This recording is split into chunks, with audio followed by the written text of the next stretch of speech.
Saudara-saudari terkasih, keluarga-keluarga yang dicintai Tuhan, selamat bertemu dalam inspirasi sabda bagi keluarga hari Rabu 27 Januari 2021. Adapun bacaan renungan untuk hari ini diambil dari Injil Markus bab 4 ayat 1 sampai 20. Pada suatu hari Yesus mengajar di tepi Danau Galilea. Maka datanglah orang yang sangat besar jumlahnya mengerumuni dia, sehingga ia terpaksa naik ke sebuah perahu yang sedang berlabuh, lalu duduk di situ. Sedangkan semua orang banyak itu ada di darat di tepi danau itu. Dan Yesus mengajarkan banyak hal kepada mereka dalam bentuk perumpamaan. Dalam ajarannya itu Yesus berkata kepada mereka, "Dengarlah, adalah seorang penabur keluar untuk menabur. Pada waktu ia menabur, sebagian benih itu jatuh di pinggir jalan, lalu datanglah burung dan memakannya sampai habis. Sebagian jatuh di tanah yang berbatu-batu, yang tidak banyak tanahnya, lalu benih itu pun segera tumbuh karena tanahnya tipis. Tetapi sesudah matahari terbit, layulah ia dan menjadi kering karena tidak berakar. Sebagian lagi jatuh di tengah semak duri, lalu makin besarlah semak itu dan menghimpitnya sampai mati, sehingga benih itu tidak berbuah. Dan sebagian jatuh di tanah yang baik, lalu tumbuh dengan subur dan berbuah. Hasilnya ada yang 30 kali lipat, ada yang 60 kali lipat, ada yang 100 kali lipat." Dan Yesus bersabda lagi, "Siapa mempunyai telinga untuk mendengar, hendaklah ia mendengar." Ketika Yesus sendirian, pengikut-pengikutnya dan ke-12 murid menanyakan arti perumpamaan itu. Jawabnya, "Kepadamu telah diberikan rahasia kerajaan Allah, tetapi kepada orang-orang luar segala sesuatu disampaikan dalam perumpamaan, supaya sekalipun melihat mereka tidak menangkap, sekalipun mendengar mereka tidak mengerti, biar mereka jangan berbalik dan mendapat ampun." Lalu Yesus berkata kepada mereka, "Tidakkah kamu mengerti perumpamaan ini? Kalau demikian, bagaimana kamu dapat memahami semua perumpamaan yang lain? Penabur itu menaburkan sabda. Orang-orang yang di pinggir jalan, tempat sabda itu ditaburkan, ialah mereka yang mendengar sabda, lalu datanglah iblis dan mengambil sabda yang baru ditaburkan di dalam mereka. Demikian juga ditaburkan di tanah yang berbatu-batu, ialah orang-orang yang mendengar sabda itu dan segera menerimanya dengan gembira. Tetapi sabda itu tidak berakar dan tahan sebentar saja. Apabila kemudian datang penindasan atau penganiayaan karena sabda itu, mereka segera murtad.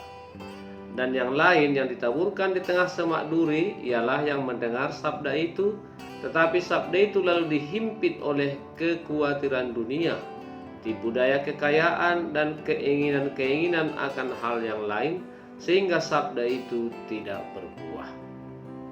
Dan akhirnya yang ditaburkan di tanah yang baik ialah orang yang mendengar dan menyambut sabda itu lalu berbuah. Ada yang 30 kali lipat, ada yang 60 kali lipat, dan ada yang 100 kali lipat. Demikianlah Injil Tuhan. Terpujilah Kristus. Saudara-saudari terkasih, keluarga-keluarga yang tercinta, ada berbagai cara Yesus mengajar tentang kerajaan Allah kepada orang banyak dan juga kepada murid-muridnya.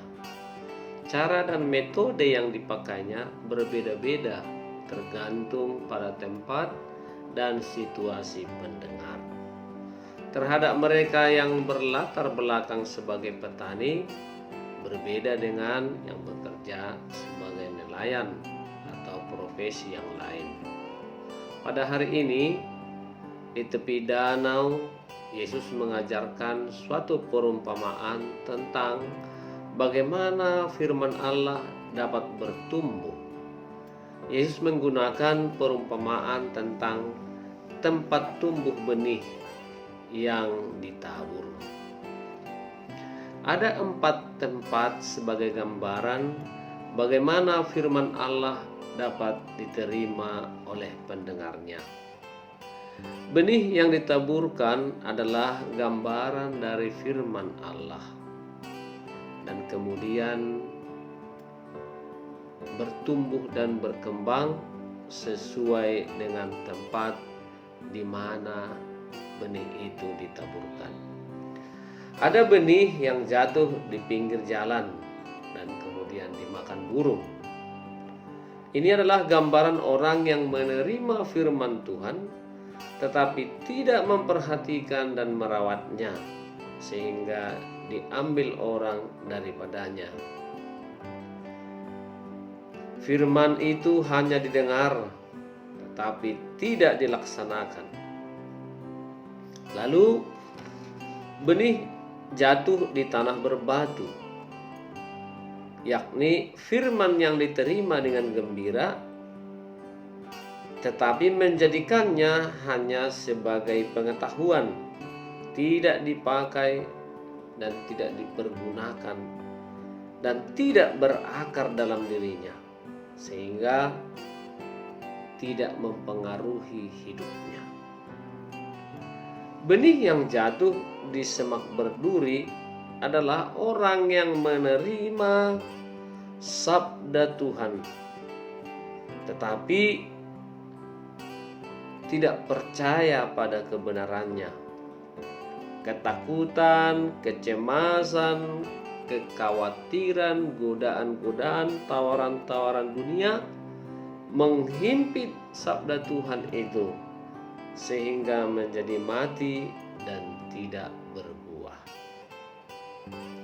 Lalu yang terakhir, benih yang jatuh di tanah yang baik adalah gambaran firman Allah yang diwartakan, diterima dengan baik, direnungkan, disimpan dalam hati, dilakukan, dan akhirnya menghasilkan buah, yakni kehidupan yang lebih baik. Ada yang 30 kali lipat, ada yang 60 kali lipat, ada yang 100 kali lipat.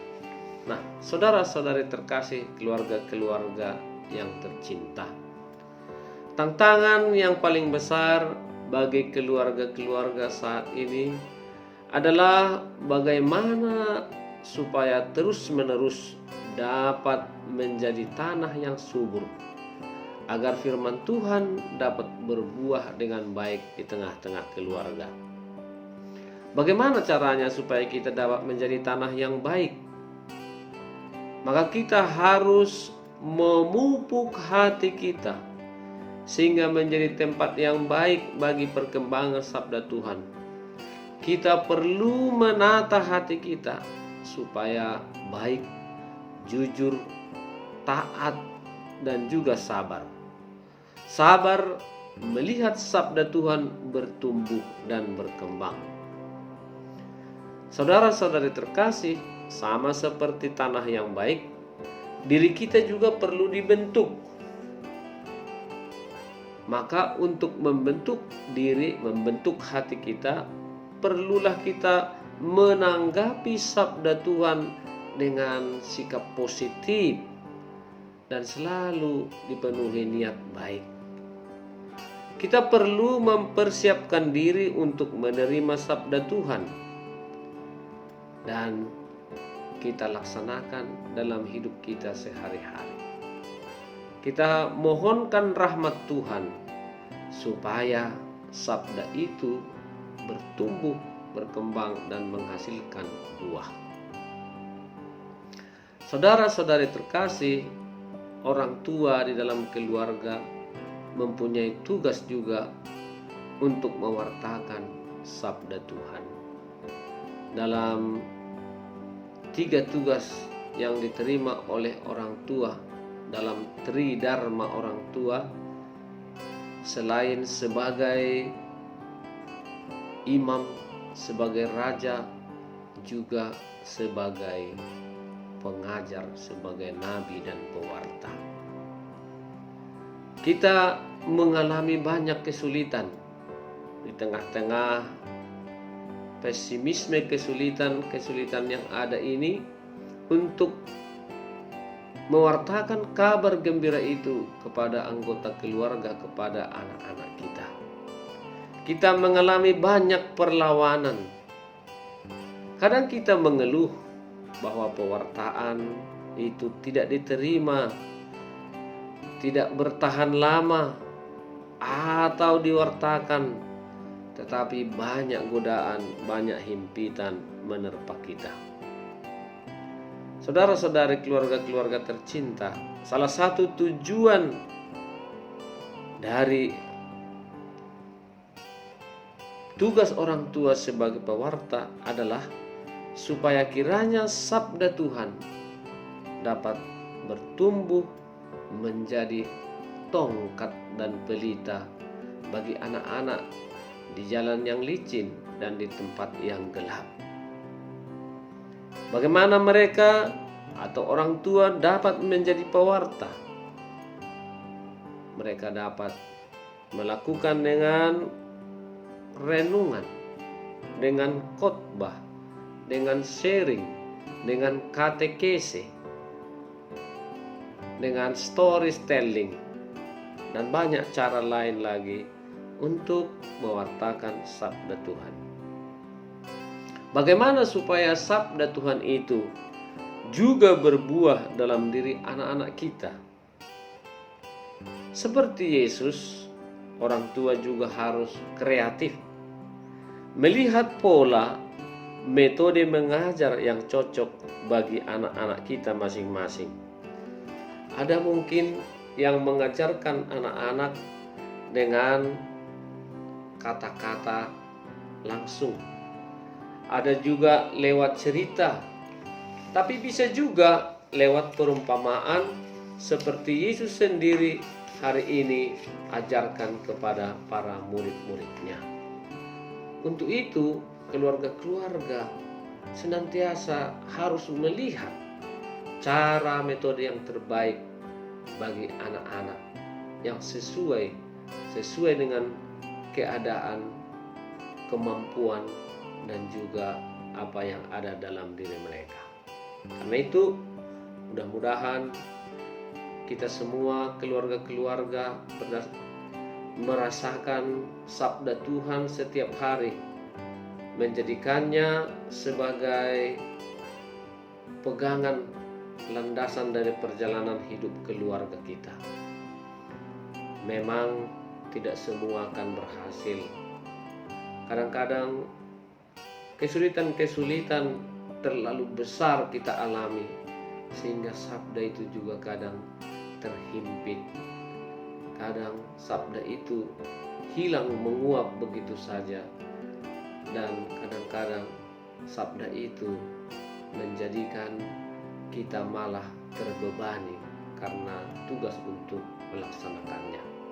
Tapi yakinlah, bagi mereka yang siap sedia menjadi tanah yang baik, tanah yang subur, dengan siap selalu menerima apa yang disabdakan Tuhan, mereka akan berhasil berlimpah-limpah, berbuah banyak seperti sabda Tuhan hari ini. Mari kita, keluarga-keluarga, menjadi tanah yang baik. Dengan rahmat dan bantuan Tuhan, kita semua bisa menjadi tanah yang baik, tanah yang subur, yang menghasilkan kebaikan-kebaikan bagi sesama. Semoga, amin.